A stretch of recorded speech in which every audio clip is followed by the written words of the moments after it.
Good evening and welcome back to Mystic Matters. We are the Greater Mystic Chamber of Commerce. Good evening, Tricia. Good evening, Suzette. So what's going on? Well, we're gearing up. It's hard to believe spring just, came and we're getting ready for summer already. And so And not a bad winter. I have to say, not a bad winter. Not a bad winter. Not a bad I mean, winter.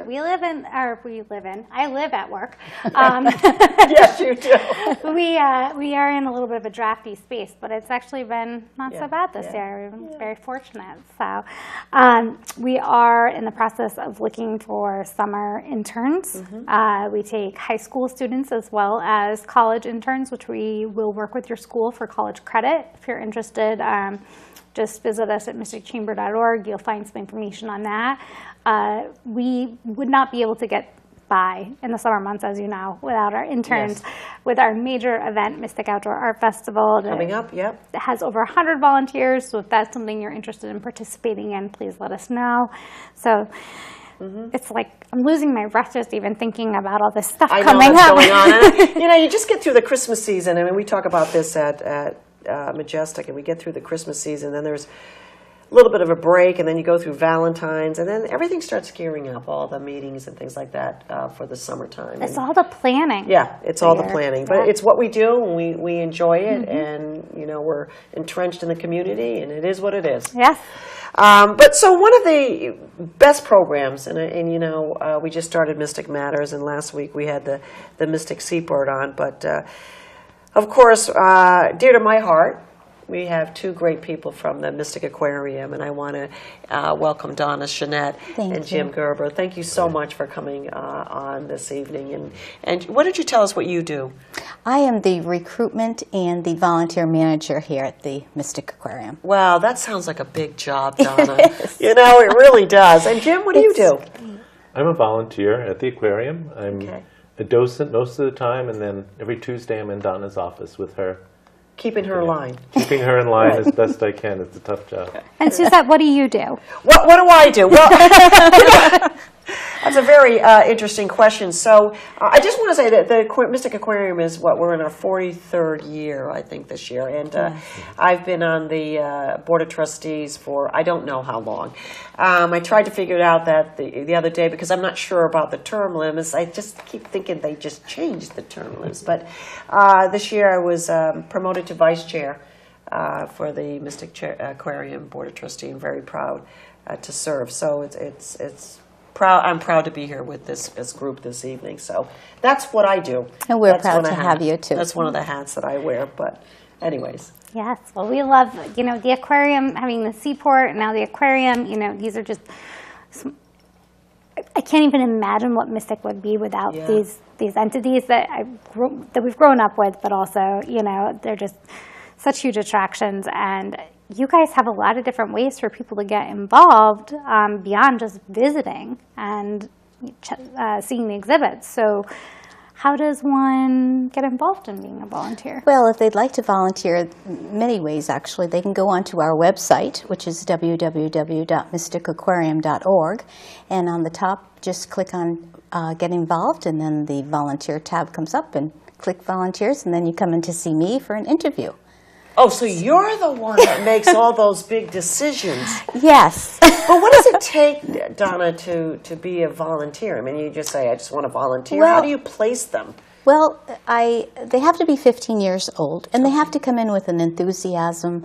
They want to carry out our mission, which is to protect our ocean planet through research, education, and conservation. So with that in mind, then we place them accordingly. Some are just young, they're 15 years old, and some are in their 70s and 80s that want to volunteer. So we kind of ask them what they're interested in, and if they have a background in marine biology or whatever, then we'll have them volunteer in that particular area. A lot of people don't have really anything specific, so we usually have them volunteer as an episodic volunteer for special events. As you know, we have many special events, right.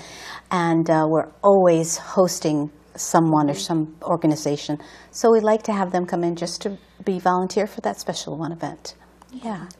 Now, you've been a volunteer for 11 years. What attracted you to going to the aquarium? What attracted me to the aquarium? Well, when my kids were little, we went to the aquarium all the time, of course. I think every family in southeastern Connecticut went to the aquarium when the kids were growing up. Back in the 80s, actually, I was working in a clinical pathology lab, and I went to a local veterinary meeting with my boss, who was a veterinarian. I wasn't. And was talking to a woman who worked in the lab at the aquarium, and she was saying how hard it was to get samples tested, to get timely results on the samples that they were running, that they needed to run on the animals to keep them healthy, and just kind of telling me her general tale of woe. And I said, well, we're in the area. We can do all those testings for you. Let me check with my boss and see if we can do it. So that was around 85 or 86, so 30 years ago. We've been testing some samples for the aquarium ever since. At the time I retired 12 years ago, we figured out it was over $1 million savings to the aquarium. Oh, so thank you, Jim. Yeah, so I had that tie-in. And then when the aquarium designed their current laboratory facilities, which are currently being torn down and renovated. Right. They approached Thank God. me. Yes, it was time. Yeah. They approached me and asked me if I would be the community representative on the building committee for that. So I was involved with that. And then 11.5 years ago, I retired. And the first February, home, climbing the walls, thinking, I've got to do something with the rest of my life. I'm too young to sit here and play video games or read books, So I contacted the volunteer manager at the aquarium at that time, told him I was available, thought I wanted to do research there, and he told me, well, we really have a desperate need for docents. We still do, we always do. Docents are exhibit educators, interpreters, if you will. So he said, do you want to give that a try? I said, well, okay, I'm not really sure this is something I want to do, but I'll give it a try. I have time. And 11 years later, I'm still doing it and loving every minute of it. So it was a good decision, and it's really kept me active in my retirement, meeting people, learning things. It's a and learning real something plus. all the time. Yes, there's always new things going on at the aquarium, new animals, new exhibits. There's a lot to learn, and even the things that have been there a long time, there's always new things you can learn about them. So it's been a great experience. So how many volunteers, Donna? You talk about all this need for volunteers, but how many volunteers do we actually have? We have 300 regular active That's amazing. volunteers, and we have 400 episodic volunteers for special events. So we're up to 700 volunteers total. That's in just this little area. Yes. And it's generational. Yep. Wow. Yep, it's wonderful. I have my sister or my brother who wants to volunteer. My mother volunteered here 10 years ago. And it just goes right down the line in the families, Yeah, I'm still great. volunteering. I mean, yes, I understand. Yeah, do you count her as a volunteer? I get it. But I didn't realize that the magnitude of, the number is quite large. Yes. And we probably wouldn't be able to really survive without the importance of volunteerism. Yeah, they're fantastic, each and every one of them. They come every day without pay just because they love the organization, they love the animals, and most of all, they love the staff and the other volunteers, their colleagues. And it's just a wonderful place. Everyone that walks through that door just is very happy. You hear the beluga whales, and they're saying good morning to you. What other place can you go where the animals are saying hello to you or good morning to you? And it's just a fabulous place. It really is. So not everybody would be as qualified as you with the lab samples and knowing the testing, possibly, if you're just 15 years old or 16 years old and you're looking to get involved just something after school. Do you have requirements? I mean, I know you said the personality, they have to be willing to be outgoing and... Exactly. They have to carry out our mission, which they have a love and passion for anyway. And I would place them wherever they've really had an interest. If they have interest with fish, or if they have interest in marketing or computers or administrative, whatever we talk about in our interview is where I try to place them. It's got to be a good fit for both sides, for them and for us. And I usually do that through our interview process. And it works out very, very well. We do have formal and informal training programs. So particularly for the docent program, it's 28 to 30 hours of classroom and practice, learning how to do public speaking, learning about all the animals, all the exhibits and that sort of thing. But beyond that, we have shadowing, informal training for the people working with the animals, and So there's a lot of training going on from all aspects of it. Also, we've started this year is a pre-shadowing class for our docent training, where they would actually shadow a docent as they're working to see if they're really interested in that. And that seemed to really have worked out very, very well. So they know for sure if it's going to be a good fit for them. Yeah. That's fantastic. So we tried that this year, and it's working very well. Yeah. Wonderful. One of the things you mentioned that the volunteers do is your events and the numerous events that you have. What are a couple? I know Cocktails with the Whales is, a huge, people know all about that event, I hope. If they don't, maybe you could enlighten them. You're in charge of that, aren't you, Jim? Not in charge, But you're part of I'm that. there almost every event for the Cocktails with the Whales. It's a lot of fun. Last summer they did it, I think, about every other week. I think that was a little bit too much. But periodically, usually it's a Friday night, during the summer months, they have this adult-only Cocktails and Whales. It's and some fun. hors d'oeuvres. Yeah. There are hors d'oeuvres available, and it's fun to watch the adults turn into kids. Yeah. They have so much fun. Look at Jim's face. So many of them say that it's a different atmosphere when there aren't little kids running around. Right, And right. in fact, one woman, she was not an American, brought a child to the event, not understanding that What it this was was an about. adult only, and of course we didn't turn her away. But when she left, everybody said, the event has changed. The atmosphere has changed. Yeah. We can all relax. Yeah. People turn into kids. It's just... I've seen them when they coming up to the whales and the crazy things that they do. Yes. And we were talking before the show. Just can't believe this. I've got to put Jim on the spot a little bit. I can see how much the volunteering has done for you, Jim. And I didn't know you until the aquarium side of you. But you said you were an introvert, and that I don't know that about you. So if that's got to be way in your past. And so tell me, is it because of the aquarium that this brought out this vivacious Jim that has to? I think the aquarium has been really good for me, and and it's fun to watch some of the kids, the high school kids, blossom, if you will. In the same way that you did. I was pretty quiet. I had to do it. Going on microphone scared me something awful. I heard you on the microphone. And you do it 800,000 times, I and know. it gets pretty easy after a while. But I learned to relax talking on mic and that sort of thing. My other big phobia was reptiles, and now one of my favorite exhibits is our Scales and Tails, where we bring out alligators, snakes, assorted lizards for the guests to meet one-on-one, face-to-face. And it's really fun to watch people who have never touched a snake before or an alligator before, don't think they want to do it. And so I never push, just, okay, it's here. If you want to do it, fine. If you don't, we don't force it. And they usually come around and say, this is so cool. I've never done anything like this before. I'm going to go home and brag to my husband or brag to my grandchildren or whatever that I touched a snake. So it's fun. So the message, when you have volunteering, it resonates. People tell other people, and they say, come back or come to the aquarium and volunteer.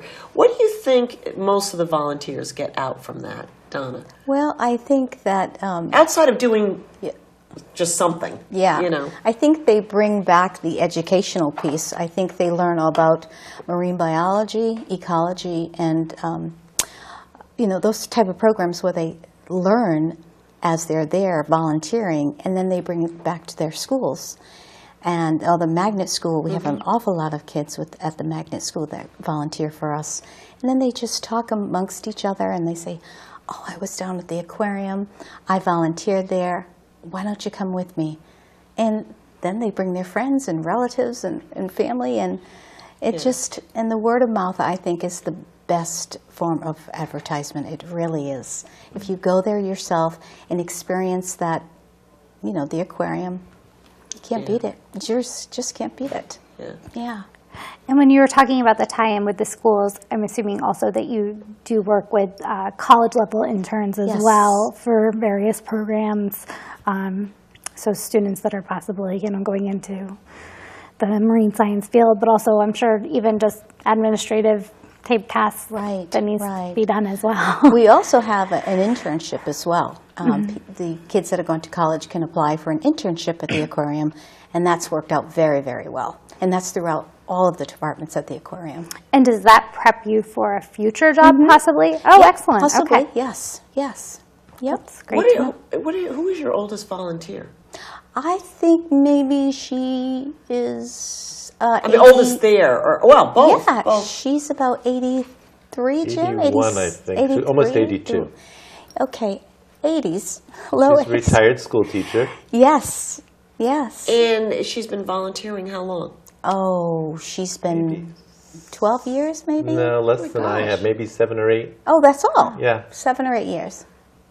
And how about this it's the stranding program too? I mean, do you have volunteers for that? We do. too? It's Animal Rescue Clinic. Okay. That's in-house. What's the process that they would have to go through? They would go through the same process in terms of filling out an application online.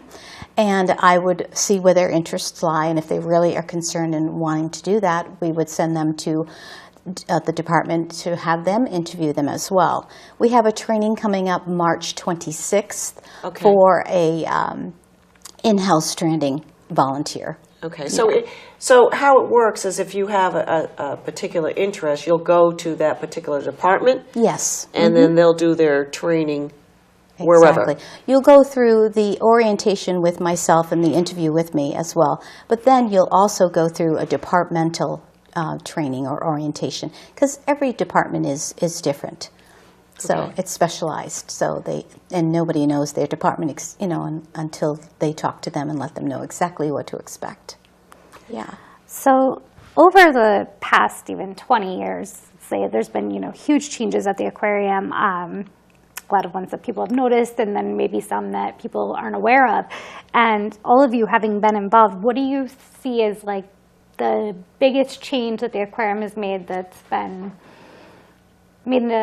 made a change on people, the guests or anything? I think they've increased the focus on being the hands-on aquarium. So we have a lot more touch exhibits, ways people can interact with the animals. And I think somehow just touching a shark makes you more aware of sharks in general and bonding with them and being more concerned about them and their environment. So we have raised touches, shark touches. We have programs where you can go in with penguins, beluga whales, those are extra charge. But we have crabs and other little sea creatures and scales and tails with snakes, reptiles, alligators. So I think people bond with animals that they've touched and seen up close and personal. Definitely, I would agree with you because I did touch the stingray and I was surprised at how it felt. And but what would you say, Donna? Excuse me? What would you say has been one of the changes in your time at the aquarium? That Well, I would also say the same as Jim. We have the encounter programs also. We have the penguin encounter. We have the beluga encounter. And that is just an experience out of this world. And you go actually in the water and you are with the beluga whale and you pat their tongue and they're, just touch them and they, look at you when you give them commands. And yeah, it's great. It's great. You're with the trainers there. When they come up to you, I mean, how many pounds do these Yeah. belugas weigh? Weigh, and they're like, okay. The trainer says, okay. Now they're going to come up to you, and you got to put your hand inside there. And you're like, oh, teeth. Those are teeth, right? Yes. Put your hand in there, Suzette. And you're like, Yeah, sure. You just pat their tongue.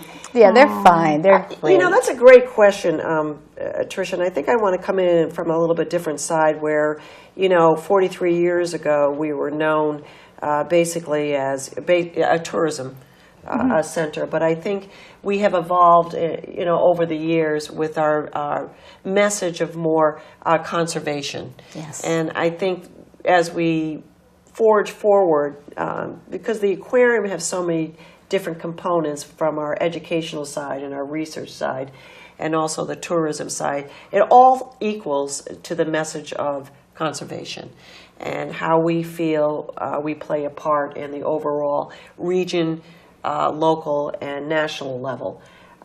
Because I think every message starts locally.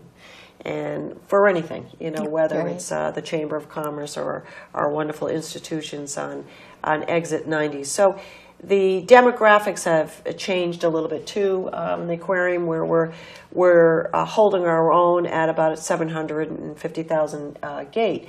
But when you look at some other institutions that are coming up, there's a lot of them are having a hard time. So we're very, very lucky that we're holding that gate, but we're also looking forward to some different demographics. Of course, we've got a bigger population on the Chinese and the Latinos, and saying to people out there, well, people have migrated in, and there's just a different demographic out there of people that are moving to our state, or even in the states of Rhode Island and Massachusetts. So one thing of being being on the Board of Trustees is that we're always listening to our docents and our head of volunteers and our management staff, where they say, look, this is what we see every day.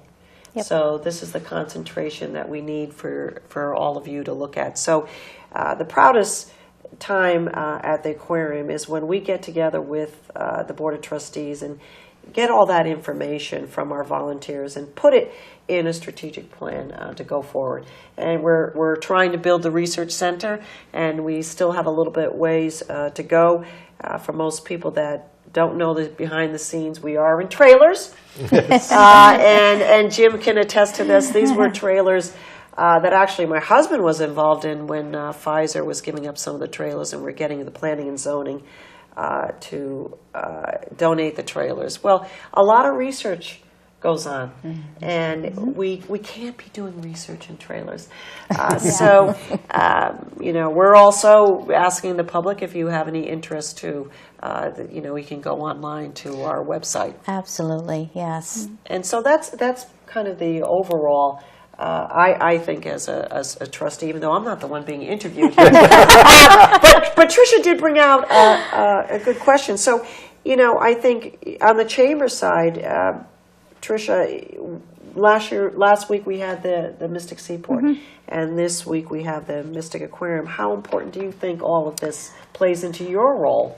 Well, I think that, maybe, and this is my opinion, but perhaps maybe 10 or more years ago, these institutes were seen as purely tourist attractions. Yeah. And now they are seen as integral parts of our community. Even weddings at the Seaport and the Aquarium have, that is a great point.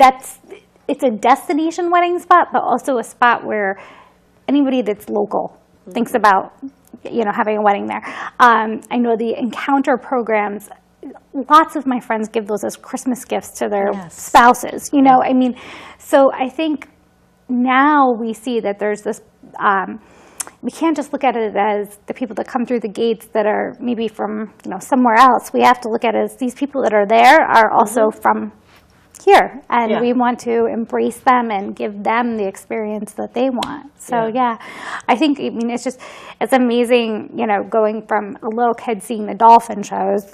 That's how dated that is. Yeah. 43 years ago. To getting invited to a wedding at the aquarium. It's just the changes have been really amazing, and the building itself, and the amount of research that's being done. Right. And the other thing is too, what came out of our past board meeting is where do we see the future with the millennials coming up? What is going to be their focus, and are they going to come back to family, and will there be the family environment to support the institutions like the Mystic Aquarium and the Mystic Seaport? So, we just have a few minutes, and first of all, I want to thank you, Donna, for coming on board, but I want to hear Jim Gerber, one last volunteer story, because I know you have one in you. One last my favorite story, feel good for me, was when we had the anemone garden in the middle of the main floor, and I was lucky enough to be the one chosen to feed the anemones. They got fed twice a week. And I was feeding one day, and always interpreting the exhibit as I fed them. And this woman, who had to be in her 80s, followed me around and hung on every word I said. And at the end, she said, "I've lived in New England my entire life. I never knew these things were in our waters right here. I've never heard of them. I've never seen them. This is the most amazing thing I've ever seen." And I just, of course, felt and wonderful. How old was she? She had to be in her 80s. Oh my she was gosh. there with her daughter who had her grandchildren with her, right? Oh, great-grandchildren, So she was yeah. a great-grandmother, Yeah. and just to open somebody's eyes to something that they've never seen before is just awesome feeling. Yeah. And you get to see that every day. So, Donna, just give us our information again and how they can volunteer. So if you would like to volunteer, you can go onto our website, which is www.mysticaquarium.org, and then you'll come to see me for an interview, and then I'll get you started. Okay. And then just one last thing. Jim, how do you like working with Donna? I love it. I told him to say that. I can see that. Put that $20 bill back in your pocket there. You just never know what's going to happen next. So it's fun. Well, Tricia, it's always nice seeing you. It's always I know nice to we've see got you. a lot going on at the Chamber of Commerce, and I just want to get just a little shout out again for volunteers for the art festival coming up on the second week in August, and we'll be back. We've got a lot of great programs coming up in the future. We do, and you know, I have to say, keep your eyes peeled as spring comes. We have a whole crop of new businesses coming into the area. Yeah. A lot of the businesses that maybe you stayed away from during the winter because it was too crummy to go out. Make sure you go back, shop local, support the gift store at the aquarium has amazing things. You know, our area, the internet cannot beat it. So definitely supporting our businesses here. Yeah, so when we thrive, we survive. And I'll leave you with that note. So we are the Greater Mystic Chamber of Commerce. Mystic Matters. Good evening.